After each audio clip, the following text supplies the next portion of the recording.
Hey there, beautiful day. I'm in Brookings, Oregon, right on the coast. Let me show you what that noise in the background is, and then I'm going to share with you a bit about RV loans. It's probably the most important part of the process of purchasing an RV, since the amount an RV costs is often more than you have in your bank, so you want to take a loan out, and you want to get a loan under the right terms. We'll talk about that in a moment.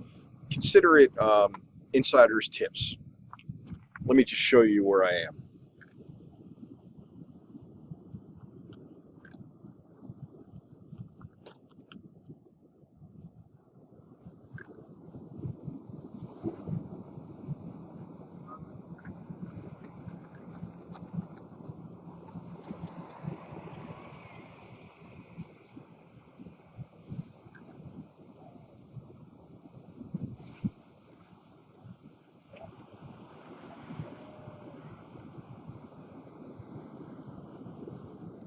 Had to let you see that surfer. I hope the camera caught it. It's pretty bright here, so it's hard for me to see exactly what it saw. Nevertheless, forgive me as I refer to my notes, but I have quite a bit to share with you in just a few moments. Getting a loan when it comes to an RV, you have to understand it's a recreational loan, which means it's not going to be like an auto loan or a home loan where you can get them at 0.9 or 1.9% and where you can have really mediocre credit. In order to get a recreational loan, and that would apply to RVs and boats, you need a decent credit score, and we're saying really 700 is pretty much the minimum. I haven't seen too many people under 700 get approved, and people between 7 and 750 are in some cases borderline. And the rates you can expect are going to be higher. The rates are going to be, the best I've seen, and this is in early 2016, is around 4%. That's the absolute best. Most loans are going to go out at 5, 6, or 7%. And that's not all bad news, because you are able to get longer terms. Now, you can go to a credit union or you can go to a bank. And the credit unions are going to give you a lower rate very often. Banks are going to give you a higher rate, but a longer term. And terms can range from 10 years if it's a relatively small amount of money being loaned, sometimes 6, 7, 8 years, up to about 15 years. I've seen 15-year loans go out at $50,000, $60,000, $70,000. So these are things that are available to you if you have the credit. And you can go through a dealer, or if you're buying privately, or if you want to also shop for the loan rate, you can go directly to the credit unions and to the banks and see what they'll give you. I encourage you to go to a bank or credit union you already have a relationship with and see what they'll do for you on a loan. Now, regardless of who you go to, if you raise your credit score, that's going to be a plus for you. And the good news is that a good percentage of your credit score is based upon the things you would expect. You would expect it to be based on, are you paying your bills on time? And are you using the credit available to you? You know, I've had people in their 60s come to me in my Casper, Wyoming store and say, I have no credit. I've never had a credit card. I've never taken out a loan. And I have to look at them and say, well, if you're retired, there's really not a heck of a lot we can do for you because you have no established credit. Whereas if you've taken the time to build your credit up, and really 65% of your credit is based on paying your bills and using your credit, that's a big plus in your favor. Now, if you have had a couple of strikes against you in the past, perhaps a bankruptcy, a divorce, things like that, missed payments, medical payments, those are all considered by the lenders in terms of whether or not they'll give you a loan and at what rate they'll give you a loan.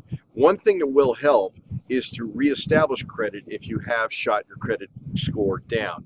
And you can do that by getting credit cards and then using them. I'm personally a real big fan of getting credit cards that, not debit cards, but credit cards that work for you. There's one in particular that pays me 6% on all of my supermarket purchases and 3% on all of my gas purchases. So that's something to think about, and feel free to contact me privately if you want to know what card that is that I'm using that gives me those kind of benefits. So I'm real big on building my credit score and at the same time letting my money work for me through a credit card that gives me those kind of benefits or rebates for using it. You're also able to track your credit, and you can do that through the 3 major reporting agencies once a year. You're entitled to 1 free report per year. So if every 4 months you go to TransUnion or Equifax or Experian and ask them for a report, they'll send it to you at no charge. You can do it online. You can get it instantly, and you can see if there's anything in there that you need to attend to. Also, if you do apply for credit and you're denied, you're entitled to a free report to explain that denial. I encourage you to avoid multiple credit pulls within a brief or a few month period of time. So if you go to a dealer and you say, well, I want to file a credit app with you, find out from that dealer if they're going to shotgun your credit app out to 5, 6, 7 different lenders, and if each of those lenders is going to pull your credit score. That's very quickly going to reduce your credit score. So you need to be aware of that and be careful of it. Not all dealers do that. We don't do that. You also have to be careful of your debt to income ratio. If you just bought a motorcycle and you just bought a jet ski and you just bought a boat, maybe buying an RV is not the right time right now, unless you're making BOCO bucks, because they are going to look at how much debt you're carrying versus your income. And don't be afraid to ask a lender to beat a rate.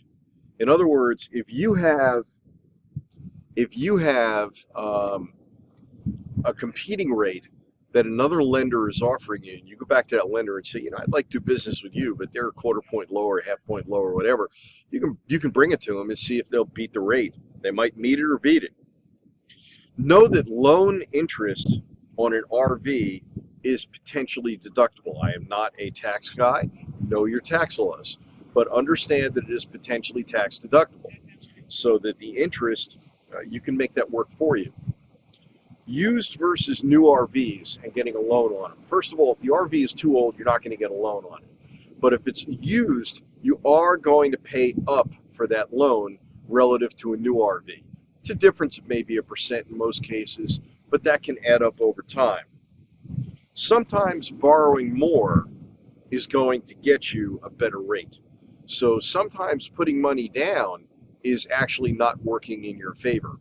And because the federal government has removed any prepayment penalties, you might be well advised to take a loan for more than you were thinking about if you qualify for it, and if it gets you a better rate, and then you could make a lump sum payment right afterwards and reduce what it is that you actually owe on the loan. Consult with your RV dealer if you're going through an RV dealer.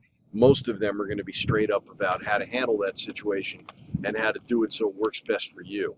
That's where the RV dealer certainly has your best interests at heart, because they want to work with you and help you to get funded for the toy that you want to purchase and for the lifestyle that you want to have.